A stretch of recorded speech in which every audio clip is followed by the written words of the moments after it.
So when you guys finished the year last year and win the world, NFR goes about as good as it could go, right? Like it was, I felt like that was probably one of the better NFRs you guys felt like you wrote, right? Is your second world title, your first, but I think like when you finish up the year last year and you start, what does it look like? What is the mindset for a team going into the next year after world title? Especially like, you're coming off that's your first world title. And was that your first like time even like had a chance coming in the last couple of go rounds for a world And that title? was the first time I ever placed in the average. Okay, so we hadn't even been in the average till, Yeah, till that year. yeah, that was wild. But like I think some teams like you see with some people they start like doing well and they kind of relax and like that's the one thing about rodeo that's so odd is like we're not even that far off of it this year. Yeah. And it's like you guys have already been to a few rodeos at this stage, like it's started back over. And it's cool, like it doesn't really matter at that stage, right? And then when that next year comes, so like what is the team's mindset going into it, like when you do win the world and then going into like year two of you guys roping together? What's pretty cool is we haven't even talked about like winning in 23 or 24. We still have the same plan of make a living team roping. Honestly, that's all we want to do is just make a living with our rope and entertain the idea of progressing in and out of the arena. So we haven't really just sat down and like, all right, we won one world title. Let's try to win another one. I think our deal was like, we know what works. We know what works in the arena. We got to keep working at it. One thing goes with working at it is horsemanship and horses. So we've worked at that probably more than anything is making sure we got enough good horses. Right. I think there's like two ways to look at it. One is you're only content if you're dominating. So like after you win it, you're like, I'm not satisfied with anything less. I'm going to push, that or nothing. And then the other way to look at it is you're content. You let it kind of fall to the wayside, not that worried about it. I feel like me and him are right in the middle. Like we want to keep working at it, keep doing the best we can as a team, but not get caught up in the hamster wheel of if we don't win, it's going to change our life. It's going to change our outlook. So like it's not that we're not content either with doing bad or content like falling the wayside. We're still going to work at it, push to do better, as good as we can do. But then we're also not a team that's like first or nothing, that we don't, that we're upset if it doesn't go our way to win the world or nothing. Like you said, we want to make a living roping, keep, building a team, do good jackpot and build the best horses we can, put ourselves in the topic in the conversation of a world title, but we're not going to let it define, us outside the arena or in the arena for that matter. Yeah, if we don't get 3 in a row, I don't think we're going to be too disappointed as long as we're doing what we love and make a living doing it. Well, and you see some teams like that are a great team and they're in that top tier of season earnings and may not have like good NFRs, but they split. And one of the reasons you'll hear is like, we just haven't won the world. And it's kind of weird to me because it's like, I get trying to win world titles a huge accomplishment, right? But also if you're winning and the team is doing really well, I don't know that the grass is always like greener on the other side. You know what I mean? Like that's a lot of time though, it goes a lot further than just performance based. You kind of got to be a good partner outside of the arena too, and make sure everybody's on the same page working together. I think it changes where like maybe there's a young up and comer somebody wants to rope with instead, or like you said, the grass isn't always greener, but sometimes it is. And I think that's just kind of right. people's decisions. I don't know.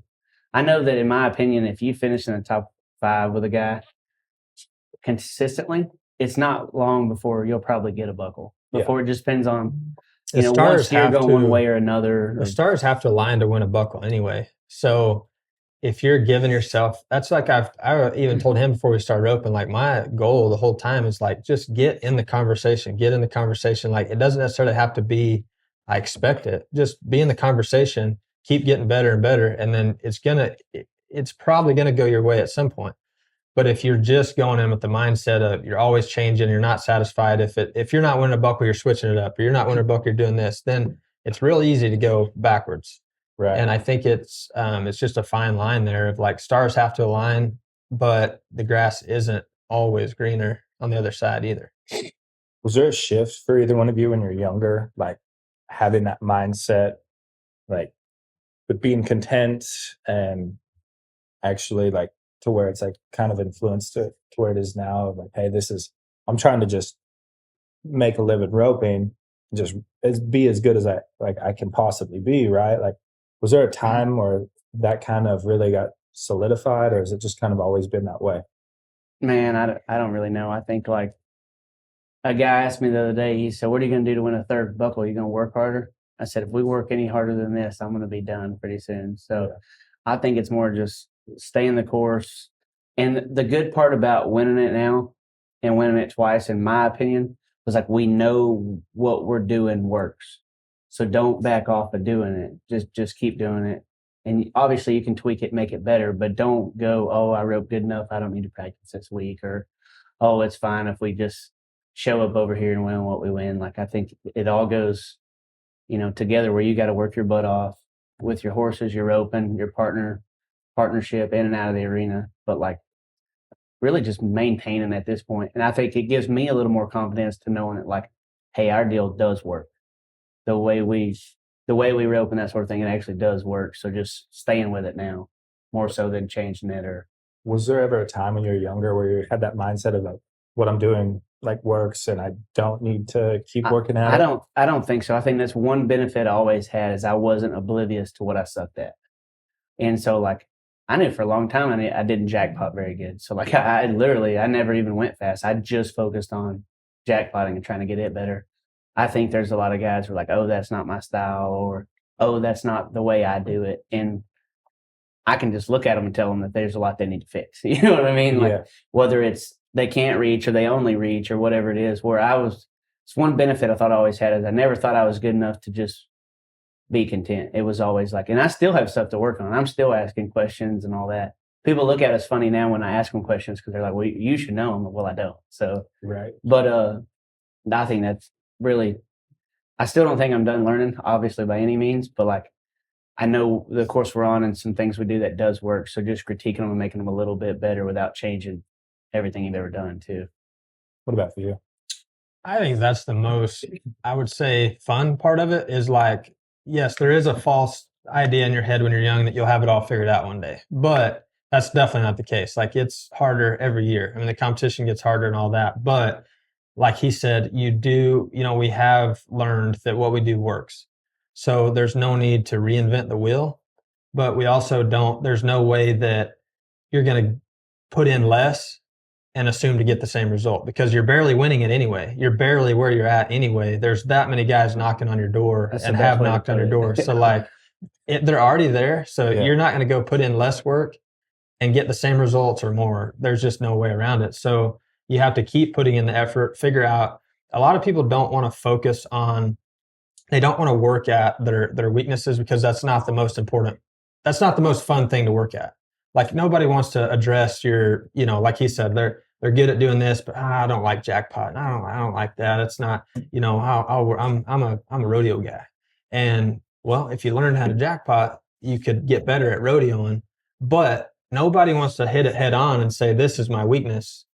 And they're being lazy is what they're doing. They're just not working on or for example, I want to run more steers and work out. Well, they want to go run 80 steers and that's more fun just to go rope instead of addressing the fact that the horses are screwing them in this area and they're not working on these things. And maybe they need to run 30 steers and spend 3-4 extra hours perfecting those 30 or 40 steers on these horses. And it's just, you got to learn to address the parts of it that aren't as fun and figure out what those are. But I think the most fun thing for me goes back to we've proved that what we do works and we are good enough. So we're not out there just looking for answers per se. We're looking to get better and we're working to perfect what we do, but there's no need to reinvent the wheel.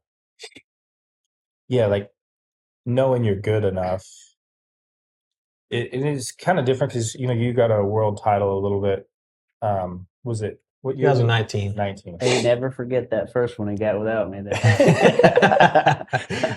But there's probably a stage there where getting to that level of knowing you're good enough and getting into the mix and I think like going back to it with you guys practicing last year and kind of being able to video it, and it was like, I thought your guys' mindset was pretty spot on, was to make the practice as hard as possible. Like, at least Tyler kept telling me that, like, want it to feel as hard as possible. So when I go over there, and it just seemed like, I mean, it really was like at your arena, those steers were strong, stepped off to the right. I mean, it was tough roping over there at your house. And I think that, like, did that kind of contribute to it, like helping? I think it gives you, for one, confidence, just knowing like, hey, I caught that Brammer that jumped 10 foot to the right and run as hard as you can run, or whatever it is. Like, gives you confidence when you conquer it.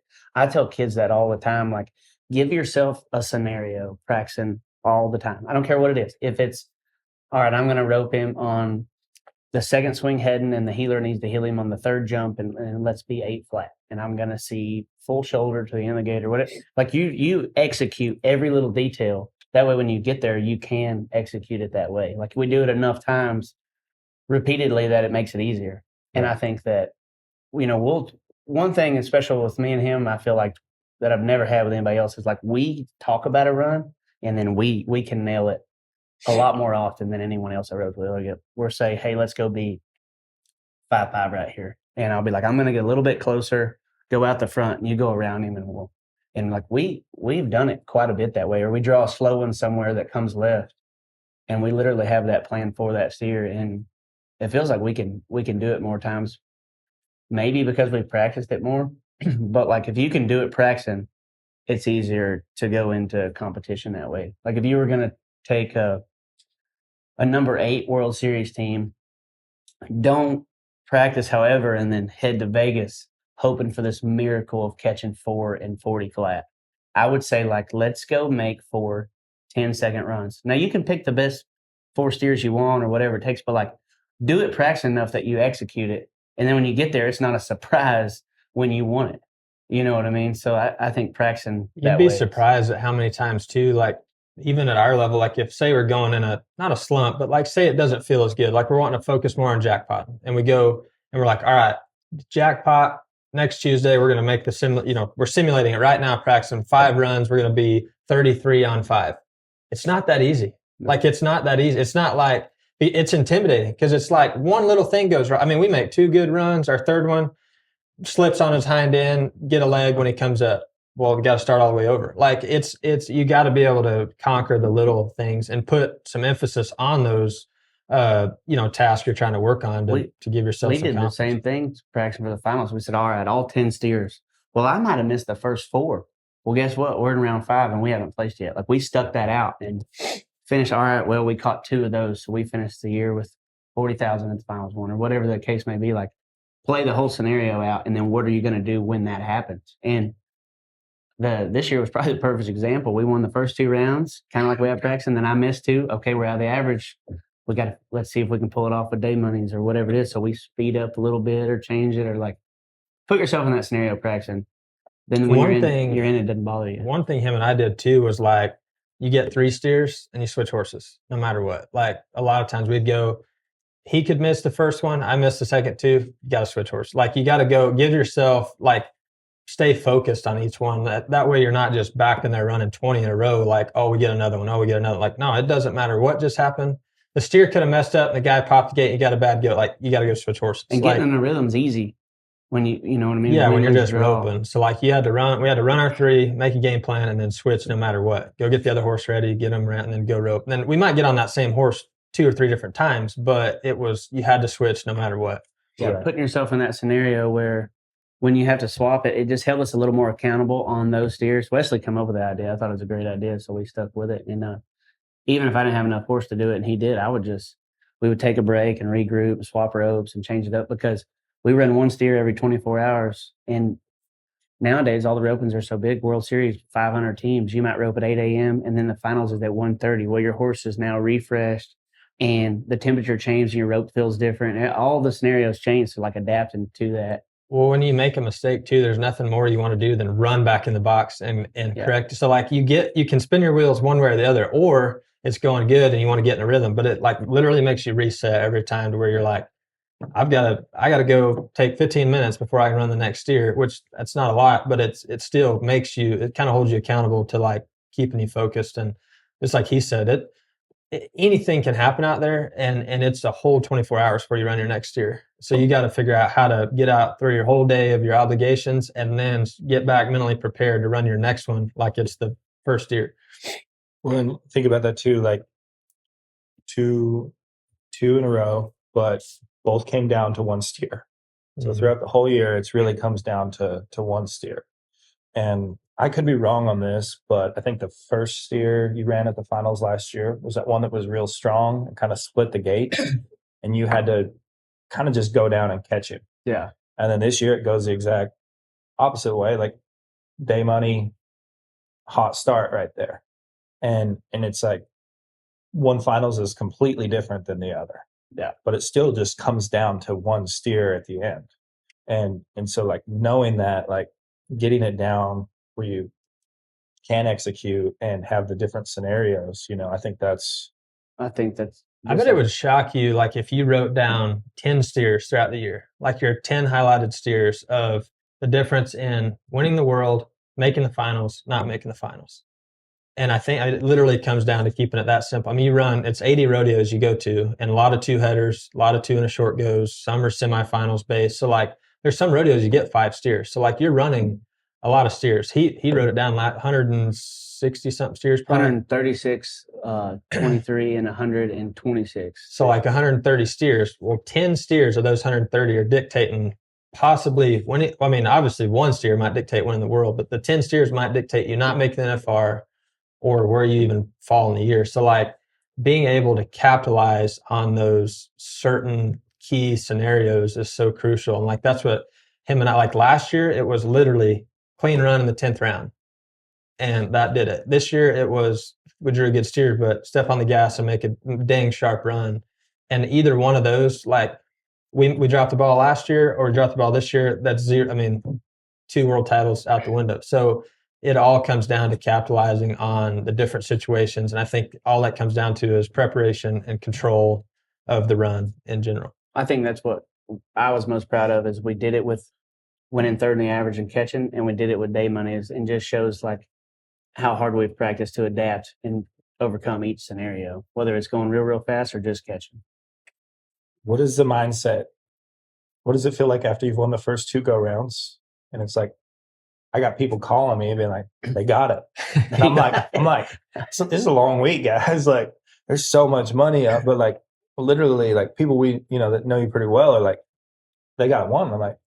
I'm thinking to myself, like, no, like it's so hard, when you are ahead and the momentum's going your way, it's in every scenario at Vegas, but like when the momentum's going somebody's way and they're out in front, it looks like who's going to catch them? But then every single night, something can change. Like last year, I messed up 3 in a row. Every single night. After the first night, we both were like, well, the ball's still in our court. Like everything's good. Just forget about it. The second night, well, some way or another, the ball's still in our court. Let's keep it. Third night, well, the ball's still in our court. Like it literally, the scenarios, average, everything shaped up to where it was like the ball was still in our court, to where we had just to get a chance at everybody else to keep in the game to win the world. But more people join the conversation every night. I mean, one go around win, 1 spot in the average falls apart. They move up 4 spots in the average and win the round. It's just, there's always a conversation piece every single night of what could happen. Well, just so it's like such a roller coaster. Just like Wesley said, we win the first 2 rounds, and second and third in the world was Esquiza and Driggers. Well, then third round, they win it, right? Third or fourth round, or maybe both. I don't remember, but they made great runs and just climb right back up the ladder. Well, now round 5 comes more back to even. We win the round, move a little bit further ahead, and yeah, it's just back and forth. And then I love watching the comments, because like like round 2, they're like, got it sewed up, and then round 4, they're like, they've dropped the ball. They don't have a chance. Catch one more steer round 5. They're like, they're back. There's our team. It's like, I just think it's funny because it literally, that's how it is. It goes that much, swings that much. Because round 3 and 4 look like even, and then we caught 1 steer round 5. We look good. Round 6, and then it looked like round 7. Hey, these guys catch one more good, they might put it away in round 7. Yeah. So then it's just funny. Like round 2 looked extremely promising. Round 7 looked like it could be. Well, then 2 bad rounds in a row in round 7, 8 make it to where like, dang, they better get back on the ball. Yeah. That My favorite comment on Facebook, I think it was on Jade's. He's like asked a question like, "What's everyone's thoughts of the team open so far?" And Tyler's like, "First 2 rounds were great. I thought the 3rd and 4th rounds kind of sucked." yeah, I don't think people that are out there, they don't usually comment stuff like that. So, but I guess I'm that guy. I mean, I think, does it, after the couple misses, does it feel like there's more pressure, or at any point does it make you want to press or change anything? Like, because that's the thing is like winning the first 2 go rounds will, like, honestly, I didn't expect you to go at them that hard just from like watching you up. Like, I kind of thought the first 2 rounds you're pressing, right? Like maybe more than what I thought, but then like going into round 3, does it change the mindset? Or going into round 5, like I guess it's pretty simple at round 5. Like, I think there's a million different scenarios and ways to play it out, like mental game and all that stuff. But like for me, I told Wesley when we started, I said, hey, whoever starts out the sharpest wins the most out here, because the first couple rounds are always easier. Yeah. There wasn't even a 3 in the first round until this year. Yeah. So like that was the record. And then you take that scenario, you take a 3-7 in round, was it 6? And it wins like 4th or 5th. Yeah, maybe. It wins 12,000, not 33,000. You give it in round 1 and 2. Those 3-7s were worth a lot more money in round 1 and 2 than 8 and 9 or any other round. You know what I mean? So like, I was like, whoever starts the hottest usually wins the most. And that's what Clint and Jake last 23, they were like 4 flat and 4-1 maybe, won round 1 and 2. Well, Coleman and Logan was 4 flat and 4-1 later on in the week and won like 12,000 total, where Clint and Jake had won 60 with the same times. So like starting off kind of hotter made a difference. And then if we talk about all the rounds, like round 3, I caught the steer out of stride. He lowered his head and I kind of shot it over his head. That's a little thing, and everything at the finals is a lot more precise than anywhere else. So I'm like, all right, make sure your tip's low enough and put it on his horns. Well, then I get the steer that runs a little bit harder with his head straight in the air, and I threw a perfect loop behind his head. So then I was like, all right, I tried to compensate one thing on the next steer and overthought each scenario. Just play it out and rope normal. I got it covered. Well, then I don't even remember what steer we drew in round 5, but we were 3-6 or whatever and won the round. And come back in round 7, the same plan, 1 second, and or round 6, 5 and 6, whatever it was. Round 7, everything felt good, and I hit the fence. Nobody knows it, but when I went to throw, I just ticked the panel and it threw my swing off. And it's like, all right, like, don't let those little things critique the way you rope. Just stay the course and see what happens. And it kind of goes back to what we were talking about don't get in your head all the way about it. Just like, we know what it takes. We know we can do it. Stay that course, even if things have gone to crap on you. And then comes round 8, we drew, in my opinion, one of the worst steers. And I turned him, but he didn't handle good. And he was strong, low-headed, one of the best headers at the NFR. Missed him earlier that week, and I'm like, make sure to catch him. And it kind of, I don't know, it made it a lot harder, but overthinking it can cause you to miss way more, in my opinion. Just making too many adjustments. And yeah, I mean, it's tough because it's like you want to, I mean, you're probably walking around at the finals after round 2 and everyone is congratulating you on, like, you know what I mean? Like, it's this weird dynamic where, and correct me if I'm wrong with this, but I'm pretty confident that as a team roper at that level, I don't think you get a lot of like fans talking to you like day in and day out as it, it's kind of going on, right? Right. So it's like day 3, you're the man. Like going into day 5, they're like, I don't know. Do you guys ever get people that come up and just talk to you like that you don't know about your roping? Like, we get people all Wesley. They just praise him. It's me that they cuss. If Wesley could head and heel for himself, he'd have won it 10 times already. I've had anywhere from, I remember 2016. They were like, "Man, I'm glad you made it this year. Those ERA guys are going to be back next year, and dang, I was sure glad you got one under your belt." Yeah. And like I've had it, so like I feel like I just And these are people you don't even know. Like grew they're up. just- One of them like grew up with them too. So like, it's anywhere from people like seen me grow up to people that I don't know. yeah. But it's funny when like, so I think I was just immune to it from there. Like you always hear it. I've heard of it forever. Like, hey, they'll tell you anything out there, so be ready. And like first year, like, man, I'm sure glad you got one under your belt because those boys will be back next year. And I'm like, all right, fair enough. Yeah, they told me the same thing because the first year I made it was 2016. Also. Yeah, they'll be brutal if you let them, but it's so funny. Like it's so funny. Like I mean, I guess I did care what people thought in some way at that time. I didn't necessarily let it ruin my day, but like now it's to the point where like I care zero. Like I care none. Like it doesn't affect me they could tell me anything and it does not. He's just saying that because they all praise him. I really don't care. Like it's so funny. Like it just, I don't, I've learned like opinions or people's opinion mean next to zero. If it's, if I don't want to trade places with that person, I'm not going to take any advice from them. I think you got to take advice from the people you value their opinion Right. more than anything. And there's certain guys that, when we talk to each other about team roping, or we have certain guys that we call when stuff's not going in that way and just be like, hey, tell me what you think. But you don't call 50 people that hadn't watched you practice. I don't care how good they are. If they haven't watched you practice for the last 10 years, you don't call them out of the blue and say, hey, would you watch this and tell me what you think? Like, I think you got to have it more of like, hey, you've watched me rope for a long time. What do you think I'm doing here? Well, they watch this rope enough. They know every little detail and things like that make a big difference. But yeah, I just feel like, which you probably got a little bit more because of the rounds 3 and 4, but he was just being like, I get a little more in general. Yeah, well, probably deserve a little more in general too. But like, getting noise basically, just a lot of outside noise, and it probably doesn't happen much throughout the year. I mean, I'm sure if you turn on social media, maybe, but like, I feel like you're probably walking around signing autographs and someone's be like, dude, what are we doing? So like after, you know what I mean? Like, yeah, after I missed round one, we won round 1 and 2, and then I missed round 3. I'm sleeping. It's 2 hours time difference from Texas to Vegas, and I just at like 4:15 in the morning, I get a text. Ouch, that one hurt.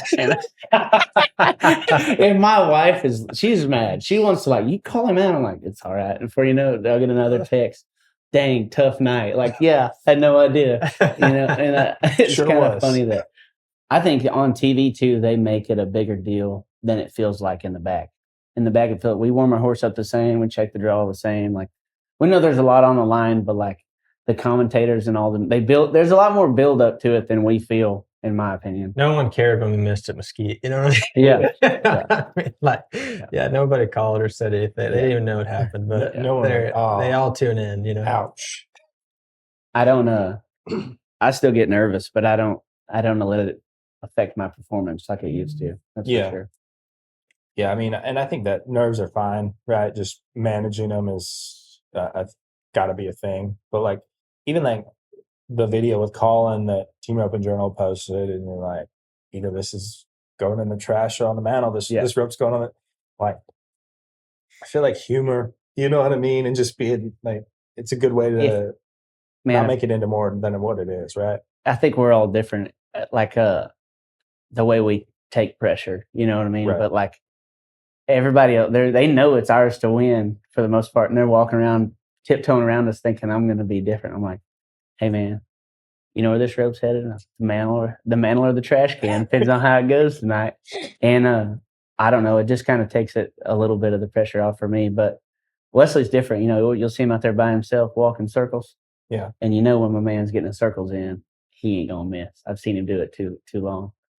He'll be BSing everybody the first couple rounds, and then when he gets tapped, he just gets in his little circles. I'm like, leave him alone. He's got this figured out. Y'all leave him alone. Yeah, stay away. Come talk to me. Come talk to me. Y'all don't talk to him. He's in his zone. So everybody's different. But for me, if I say to myself and think about it too much, like the buildup gets to where I do too much, and I'm not necessarily just happy-go-lucky before, but for me, it's like I know what I got to do, and I try to focus on it about 20 minutes before I rope, just kind of focus on the few things that I need to make sure of. And then, which, you're pretty happy-go-lucky personality anyways, as far as like, I mean, you're a smart ass, you know what I mean? Like, you're always joking around and stuff. So Yeah. like, I think to kind of keep it that way, you know what I mean? And just keep it. And I think it keeps it fun too. Like it makes winning probably more enjoyable, and it probably makes like losing a little more tolerable, right? Like, Yeah, it's hard to take either way, but yeah, it's a lot easier just to kind of. The other day we were first, second, and third on 3 at the Sandhills roping, and it went to crap for us in a hurry. I mean, within like 15 teams, all 3 of our runs just no good. And we get to the back, and I just looked at Wesley, and I was like, he said something about team roping, and I said, "What? Let's just go eat." He's like, "You're right, let's go eat." So we left and went to eat. Man, that's kind of there's nothing we could do about it. So breaking it down and making ourselves miserable, or we're so worried about the last one we can't focus on the next one makes it hard too. Like we know what we need to do, and if it hits the fan where we've messed up enough, we'll start back over. But for now, let's just go eat lunch and figure the rest out later. right. So if you, Wesley, I'd like to get both of you guys' opinion on this, but there's always that kind of that cliche question, if you could give your younger self advice, right? But where you guys are doing this youth roping as well, it's like, I think it's kind of the perfect opportunity for it, but you're probably like 13 to 16-year-old self, if you could give him one piece of advice or just like talk to, like what would that be, or what would you tell yourself? I actually had somebody ask me this question the really? other day. Yeah, It's a young cliche kid. question. Yeah, I had a kid ask me, and I wanted it. Like I thought about it, and I'm like, well, there's a lot of things like you could go back, but my initial answer was like, well, 15 years ago we had all bought Bitcoin too. You know what I'm buy saying? some Bitcoin. So like, as soon as you know about Bitcoin, yeah, like Bitcoin. Tesla in 2019 and rope Bitcoin away. 15 years ago, we'd be doing good. Sell all of your horses. So buy like, some Bitcoin. there's so many things you can always go back and say, but it's all part of the process. And I don't know that I would change hardly anything about what I did, because I made tons of mistakes, but I made a lot of my own. Like my parents helped me so much along the way and get me to the right places. But when I was 15, 16, like I got to make a lot of my own decisions about roping and horses and stuff. And like, I made my own mistakes. Like I learned from, buying the horses that didn't fit, that I just roped good on the day I tried them, or I thought this was the way to go about it. Or one day I thought I was going to quit heeling and go to heading only. And I'd worked my whole life. I was a 9 elite healer, had worked forever for it. I'm like, well, I can't get good enough runs, but I was way closer to breaking through than I thought at the time. But I was like, man, I don't think I'm going to be good enough. So I thought I could head. It's like and I did it. I made my own decision. I sold the only decent heel horse I had, bought a terrible head horse, and made some decisions. So like everything I did, I feel like led up to where I'm at. And so the only thing I will say is like, just get around the best people you can as early as you can. And that doesn't necessarily mean roping wise, the best people, mentor wise, or, roping wise, or anything, but, hopefully those go hand in hand. You get around the best people you can.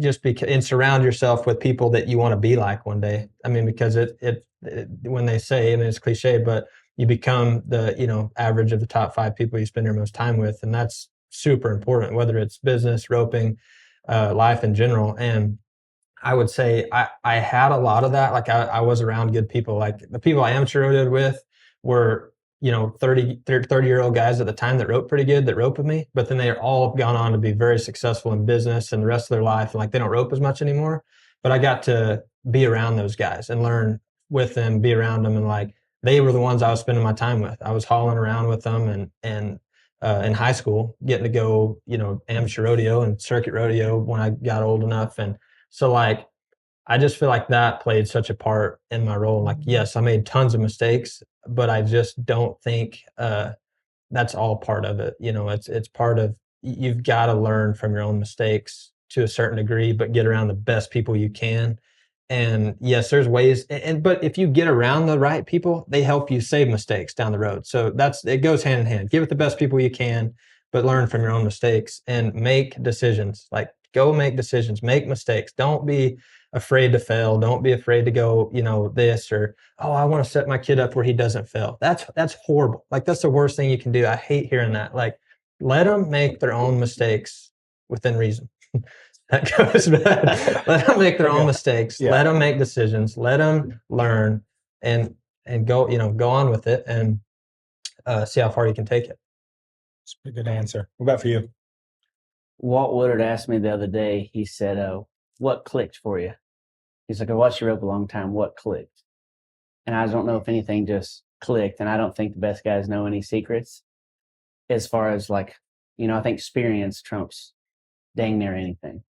But I would say for me, when I started putting 100% in, and that was 2016, I was at the end of my rope and I'd finished close and talent got me a long ways, but it didn't get me all the way. Like I finished in the top 20 3 or 4 times before I made it. And like we were having a good time and we were, in my opinion, lack of a better word, half-assing our horses and ourselves. And we just kind of went and yeah, we'll go. But like, I probably should have fed my horse at 8 and I fed him at 9:30, or whatever.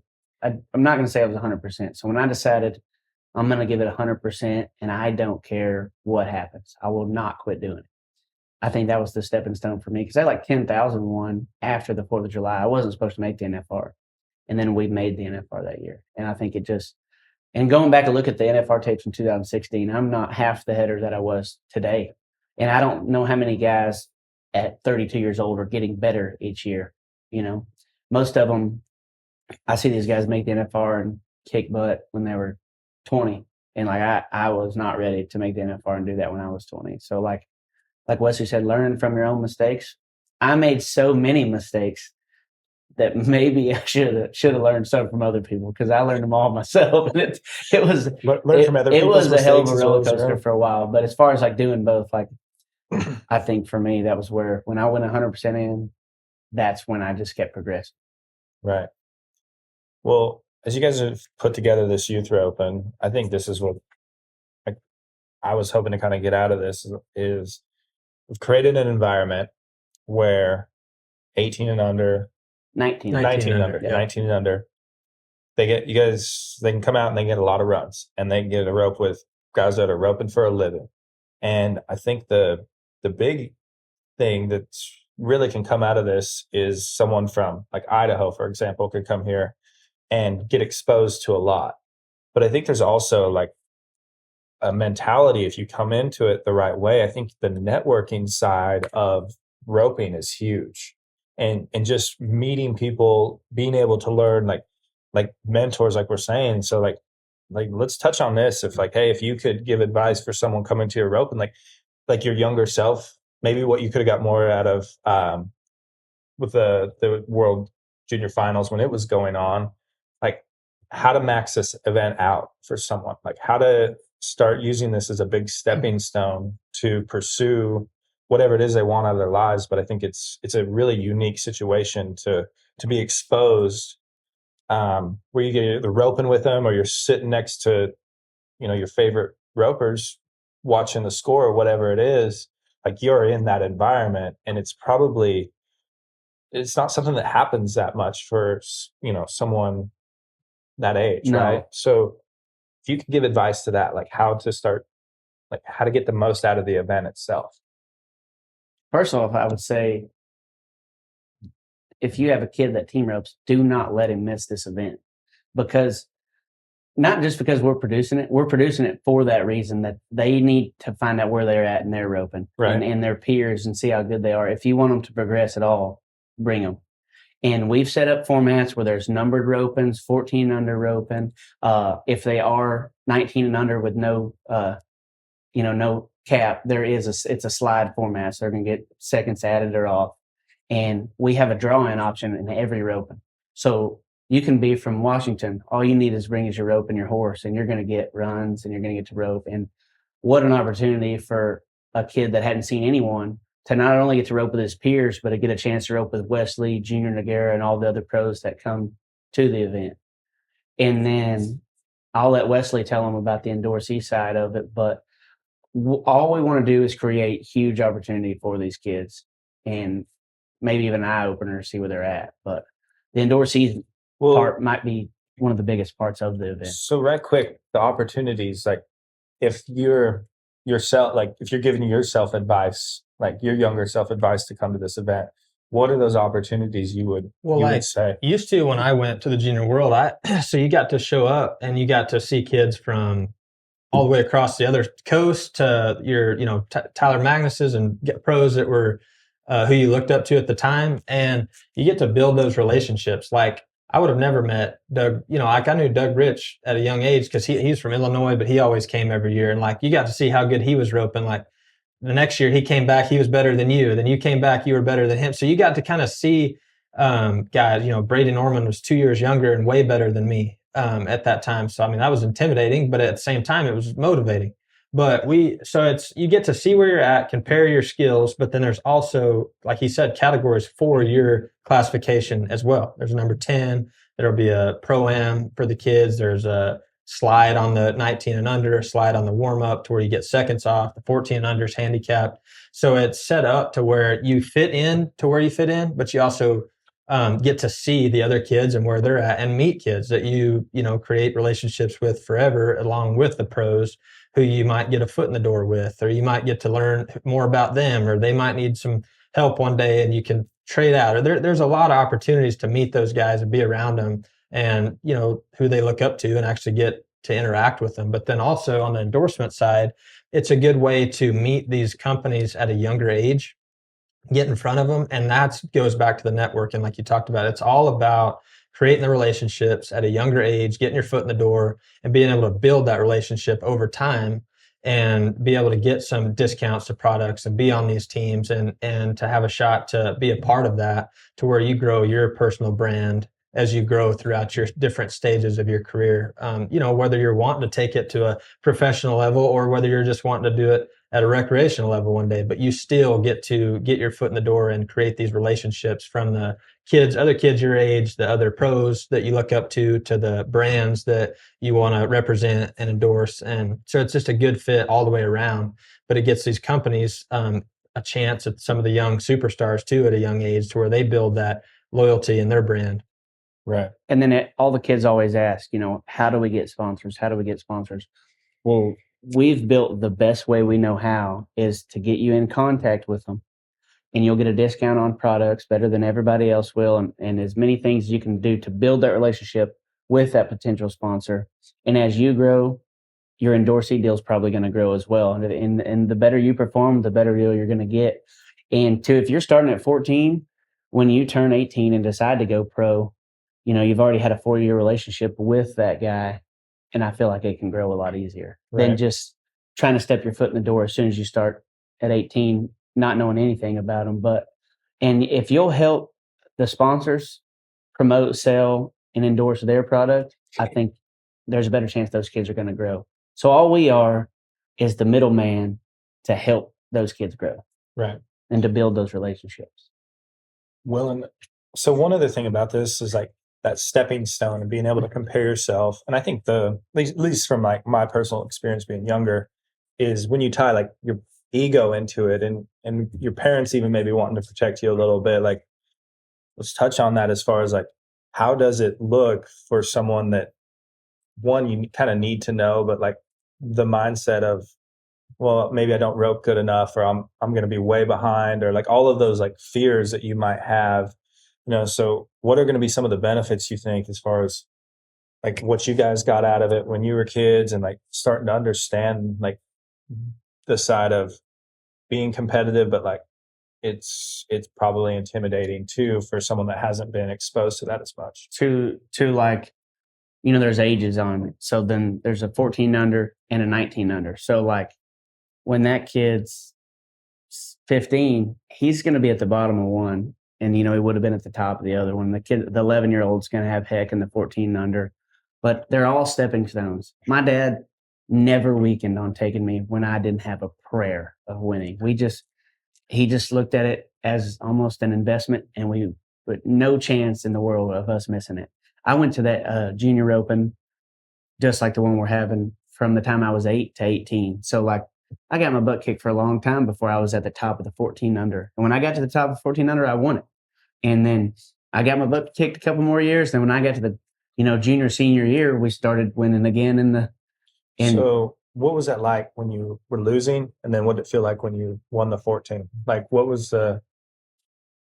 for me, it was just like, I never left there going, I'll never come back. And these kids are too good. It literally made us better and made me practice. And I would I've built relationships, like he said, with people all over the place from California to Colorado, Utah, Idaho, Florida, wherever. And like you would see those kids again at Shawnee and the high school finals and that sort of thing. You build relationships with the best guys and stuff like that from such a young age, that I don't know, the relationships they always like, they're still friends of mine in Florida that I met through there that I still come and hang out with all the time. And when we go over that way, but building those relationships with your peers and your sponsors is probably one of the most important things, I think, as far as team roping in general. You never know where that guy you meet in Idaho has that horse you've been looking for, or I would say, back to your point of what advice you would give them coming to the roping, is meet as many people as you can.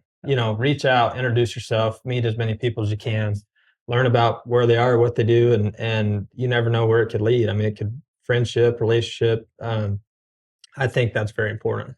Yeah. And one of the coolest parts about everybody that's sponsoring our roping, they want a relationship with these kids. All they got to do is walk to the booth and make conversation with them, and they're going to be on the team, which is super cool. And you're not going to see anywhere else, I don't think, is like they want to build a relationship with the youth and help the sport grow. Right. And that's what we're here for too.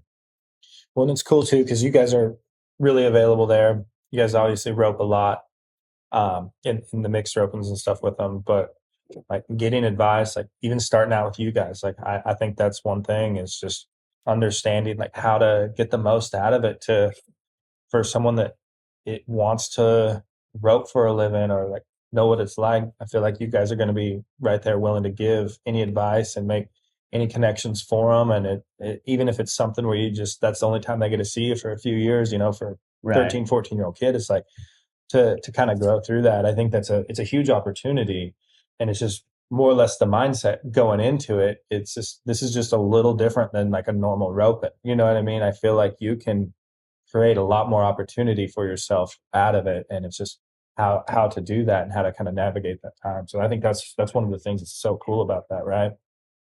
We're dang sure wanting it all to grow. Literally, the more the sport grows, the better it is for all of us. So like, it's not necessarily just this event, but this event can lead to those relationships where when we're done roping one day, we do go meet them and go to the roping clinics wherever they're located, and kind of, like you said, just building relationships and being the middleman for the sponsors and the kids to kind of get together is cool just in itself.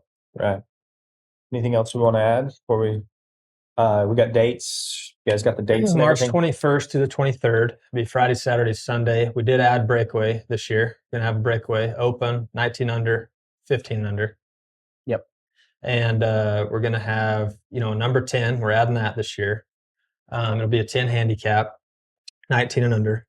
And then we'll have a warm-up roping for the 19 and under, as well as the open 19 and under on Sunday. So there's, just like last year with the 14 under and the 19 under pro-am too. So heading and heeling will be separate. Headers will rope against themselves. Heelers will rope against themselves. So that'll be kind of a good addition to where they're kind of roping against their own playing field. Yeah, we've learned a lot since the first year too. The youth in general, the headers and heelers were combined. Well, the youth headers outweighed the heelers a ton, and it made it a lot harder. I think there's only one heeler that placed, or maybe even made the short round. So we split that this year to kind of even it back out, and we've critiqued quite a few things like that, and we've made every roping have a draw-in option. You do not have to qualify. All you got to do is show up and put your name down. If that's the beauty of what we're talking about. If you're from Idaho and you don't know anyone, well, come on down, because we can get you runs in every single roping anyways. And there's at least 2 or 3 ropings for everybody. Yeah. So like, you're going to get to rope plenty over a couple days. We'll do the goat ropings again and all that. We've literally done the fees as cheap as we can do the fees, especially with steers costing $1,200 a piece right now. Literally making the fees cheap. We're not trying to make a living off this roping. Our goal is still the same, to grow the sport. And I feel like that was when we talked. I don't know, we spent a lot of time in the truck together. When we talked, we had a plan to do this, and it grew last year a little bigger than we thought. We were a little bit blown away at how many people came year one. So hopefully we can just keep. Yeah. We're ready for it this year. We're prepared for it. Yeah, we got some of the details lined out. Like we had we literally had to turn down teams in one roping just because guys were in a hurry. So like we got the roping scheduled to where they'll all be done at the right time. That shouldn't be an effect. And 350 teams, we shut them off. Like we physically can't take any more. Yeah. And I don't think people even realize that, if you pay the stock charge and you pay by the run, by the time those kids make the short round, we lose money. So not only are we not making any, we're losing money off the prizes we had and everything else. Like, definitely have a lot more respect for all the producers out there. There's a lot more that goes into it than most people think. It's a crazy thing producing your own event. Oh yeah. It's funny how like things are going right, maybe don't get the most credit, but when things are going wrong, they'll take sure. Yeah. When things are going right, you don't get many pat on the back. But that was what was cool and made us really want to do it. Honestly, is we had more pats on the back and thank yous from that rope and the parents and the kids. I told Hass I was prepared for at least a couple Ashtuns. I didn't get in. So I was ready. And honestly, the steers were a little too strong in the 14 under. It was like the third roping of the day. We didn't know that they were going to be that strong, but they didn't get roped down as much as we thought. And nobody complained when I thought they should have. But this year we prepped for that too. We put the 14 under back. Yeah. So it'll be like the 8th roping on the second day, or the fourth roping on the second day. So like the steers, we'll have them roped down and prepped for it a little more. And we've learned a lot ourselves. We tried to critique all the little details. Yeah, just making sure that each number, like the roping fits the style of roper with the cattle, and everyone's got as good of a chance and can rope as much as 2 arenas, so it's going to be run a lot faster, that sort of thing. So we can get them in and out of there as fast as possible. And we got the right people helping us produce it that they know what they're doing. And if something isn't right, they're going to make it work. So we're excited about it. Okay. What else? We good? We want to add more to it? I think we're good. All right. Thank you. I really appreciate it, guys. You bet. Thanks, man. Thanks for having us.